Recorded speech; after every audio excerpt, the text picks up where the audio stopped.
The morning I was discharged from the hospital, nobody came to pick me up.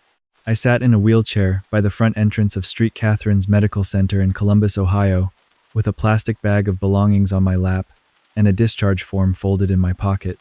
The sliding doors kept opening and closing every time someone walked past. A cold draft came through each time. I had been waiting 40 minutes. I called my mother. She picked up on the second ring. "Hey, how are you feeling?" she said. "I'm outside," I said. "They discharged me. Can someone come?" There was a pause. I heard voices in the background. Music. Laughter. "Oh, sweetheart," she said. "Your brother's graduation dinner is tonight. We're already at the restaurant. You know how long we've been planning this." I looked at the sliding doors. They opened again. A family walked out, a father carrying a toddler, a mother pushing a stroller, a little girl running ahead. Nobody looked at me. "I just had surgery 3 days ago," I said. "I know, and we're so glad it went well," she said. "Can you call a cab? We'll come by tomorrow, save you some dinner." She hung up before I could answer. My name is Caleb. I was 31 years old. 2 weeks before that night, I had been diagnosed with a severe bowel obstruction that required emergency surgery. The kind where the surgeon comes out and tells you if you had waited another 12 hours, the outcome would have been very different. The kind where, when they call your emergency contact, you hope someone answers. My mother answered. She said she understood. She said she'd be there. She came on the second day and stayed for 40 minutes. My father didn't come at all. My brother Derek sent a text that said, "Hang in there, bro," with a thumbs up emoji. The surgery went well. Recovery did not. I developed an infection in the incision site on day 4. My fever reached 104. The nurses called my emergency contact again. This time, nobody picked up. A woman named Patricia, who worked the overnight shift, sat with me for 2 hours that night when my fever was highest. She brought me ice chips and talked to me about her garden in Westerville. She didn't know me. She was just kind. My actual family was at my brother's graduation weekend in Nashville. Derek had finished his MBA. There were photos on Instagram, restaurant dinners, rooftop bars, my father in a blazer raising a glass, my mother laughing with her arms around Derek and his girlfriend. 3 days of celebration. Every photo had a location tag. None of them was Columbus. I was not invited. To be fair, the trip had been planned before my surgery, but planned trips can be changed. Hotels have cancellation policies. Restaurants can seat one fewer. What cannot be replanned is the specific window in which an infection spikes and the person who is supposed to love you is 300 miles away posting photos at the Palm. When I finally got home alone, in a cab, holding my own discharge bag, I made myself a promise. I did not know yet exactly what that promise would become. I just knew something had shifted inside me that no surgeon could put back. I had worked in software development since I was 23. I was good at it. By 31, I was a senior engineer at a mid-sized fintech company in Columbus. Decent salary, some stock options, nothing dramatic. The kind of life where you are comfortable and unremarkable, and your family treats you accordingly. 4 months after my surgery, I got a call from a venture capital firm in San Francisco. They had been watching a side project I had built, a budgeting tool I'd made for myself during recovery because I had nothing else to do in the hospital, and turned into a small app. The app had grown without me really trying. 40,000 users, then 80. Then the firm called. I flew to San Francisco in November. I wore the same blazer I had worn to 3 job interviews in my 20s. I sat across from 2 partners and a junior associate and explained what my app did. They asked questions I knew the answers to. I flew home. They offered to acquire the app outright. The number they put in the letter was $2.4 million. I read the letter 3 times sitting at my kitchen table. Then I got up and made coffee, because I didn't know what else to do with my hands. I did not call my mother. I did not text Derek. I did not call my father, who had never once asked how my recovery was going, who had never explained why he hadn't come to the hospital, who I had not spoken to in 6 weeks, because every time I thought about calling him, I remembered the Instagram photo of him raising a champagne glass while I was on a saline drip 3 states away. I called my lawyer. Then I called my accountant. Then I accepted the offer. The acquisition closed quietly. These things take time, paperwork, due diligence, wire transfers. I told nobody in my family. I had a reason for that, which I will explain. The reason was simple. I had watched, my entire life, the way money moved through my family, like water through a sieve. I had watched my parents take out a second mortgage to fund Derek's first business idea, which failed inside 18 months. I had watched them co-sign a car loan for him when he was 26, and already had 2 late payments on his credit report. I had watched my father explain these decisions to me, with the same patient tone you use with a child who doesn't understand. Derek needs more help, Caleb. You've always been the capable one. You don't need us the way he does. Being called capable, I had learned, was my family's way of saying, you're on your own. The capable one paid his own college tuition, with loans and a part-time job at an IT help desk. The capable one had his appendix out at 24 and drove himself home from the hospital because he knew better than to expect anyone. The capable one had emergency surgery at 31 and waited in a wheelchair outside Street Catherine's for a cab while his family drank Pinot Grigio at the Palm in Nashville. I was done being capable on my family's terms. The wire cleared on a Tuesday. I remember because it was raining and I had just made a grocery run and I was putting away a carton of orange juice when my phone buzzed with the bank notification. I stood in my kitchen with the refrigerator door open for a long time. Then, I called Patricia, the overnight nurse who had sat with me during my fever. I found her through the hospital's main line. I told her I wanted to make a donation to the ICU nursing fund in her name. She laughed and said that wasn't necessary. I said I'd already talked to the foundation office. She went quiet for a moment. Well, she said. That's very kind of you, Caleb. It was the first time in months someone had used my name like it meant something. I had been back in contact with my family at a surface level since the summer holidays, birthday texts, the occasional Sunday call. Not warm, not cold. Just present enough that nobody asked questions. My mother had a talent for not asking questions she didn't want answered. My father communicated in short sentences. Derek called when he needed something and framed every call as catching up. He called in early December. Hey, just checking in, he said. How's work? Fine, I said. How's the new job? Derek had joined a consulting firm after the MBA. He was doing well, by his account. He was always doing well, by his account. Actually, he said, I wanted to talk to you about something. You know how Dad's been talking about the lake house? I knew about the lake house. My father had been wanting to buy a property on Buckeye Lake for years. It had become a recurring subject mentioned at Thanksgiving, brought up in the context of the family having a place to gather, discussed as though it were a shared dream rather than my father's personal wish that he expected others to fund. He found one, Derek said. Really nice, 4 bedrooms. He and Mom want to put in an offer. They need some help with the down payment. How much help? I said. $80,000. I was quiet. Obviously we'd split it, Derek said. 40 each. You know how much this means to Dad. It would be a family asset. Everyone benefits. I thought about the sliding doors at Street Catherine's. I thought about the cab ride home. I thought about the Instagram photo. I'll think about it, I said. I did not think about it. What happened next, I did not plan. Exactly. But I also did not prevent it. A woman I had briefly dated 2 years earlier worked in the business section of a Columbus lifestyle publication. She had heard through a mutual contact that I had sold an app. She emailed asking if I'd be willing to do a short profile local developer, local success story, that kind of thing. I agreed, mostly because she was a good writer and I thought the story was straightforward. I answered her questions honestly. I mentioned the acquisition. I mentioned the number when she asked because she asked directly, and I've never been a good liar. The article ran on a Thursday morning in January. Columbus developer sells app for $2, 4M.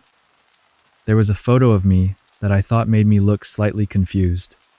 The article was maybe 400 words. It ran online. By Thursday afternoon, my phone was ringing. My mother called first. She had a particular voice she used when she was trying to sound casual, while actually not being casual at all. Slightly higher pitched, slightly more deliberate. She used it now. I saw the article, she said. Honey, why didn't you tell us? I'm telling you now, I said. We're your family, Caleb.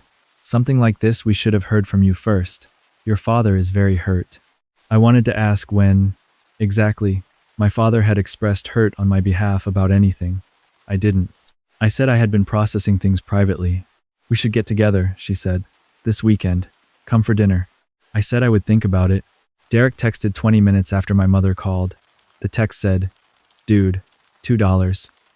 4M? Why didn't you say anything? Call me. I did not call him. My father called that evening. He did not use the pitched up voice. He used the measured voice, the one he used when he had decided how a conversation was going to go before it started. I read the article, he said. I know, I said. You didn't tell us. No. I want to understand why. I sat on my couch and looked at the far wall for a moment. Outside it was fully dark. The heat in my apartment made a small ticking sound. I think you do understand, I said. I think if you thought about it honestly, you'd know exactly why. He was quiet for a moment. You're talking about the surgery. I'm talking about a lot of things, I said. The surgery is one of them. Caleb, he said, and there was something in his voice I hadn't heard before. Not quite an apology, but something adjacent. Something that knew it should be an apology, but hadn't quite gotten there. We were at an important event. I know, I said. I've seen the photos. He didn't say anything. I'm not angry, I said, and I was surprised to find that was mostly true. I wasn't hot with anger. I was cold with something else. Something settled. I just made some decisions about things. And I wanted to make sure those decisions were finalized before anyone knew. What decisions? He said. I'll let you know, I said. I ended the call. The dinner happened anyway. The following Sunday.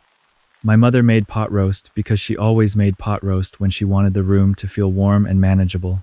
Derek came with his girlfriend, Amber. My father sat at the head of the table and said grace, which he only did when the occasion seemed to call for gravity. For the first hour, nobody mentioned money. We talked about Derek's job, about Amber's yoga certification, about a neighbor's recent home renovation. My mother refilled glasses. My father carved the roast, with the particular focus of a man who was waiting. Then, over dessert, Derek's girlfriend left the table to use the bathroom, and the room changed. We want to talk about the future, my father said. We're so proud of you, my mother said immediately, with the practiced timing of a woman who had planned this transition. The lake house, Derek said. I looked at my brother. He had the grace to look slightly uncomfortable. Slightly. We talked about the down payment, my father said. 80,000. I know that's a lot, but with what you have now, it would be... I'm not going to contribute to the lake house, I said. My mother blinked. My father's jaw tightened. Caleb. I've thought about it, I said. The answer is no. It would be a family asset, Derek said, as though he hadn't already used those exact words on the phone. Everyone benefits. I want to ask you something, I said, looking at Derek. When I was in the hospital, when the infection spiked, where were you? His face changed slightly. We'd already planned the trip, man. We didn't know you were going to. When Mom called and said my fever was 104, what did you do? He looked at the table. What I'm saying, I continued, keeping my voice level, is that I spent 3 days in a hospital bed with an infection, alone, and the response from this family was texts and Instagram photos.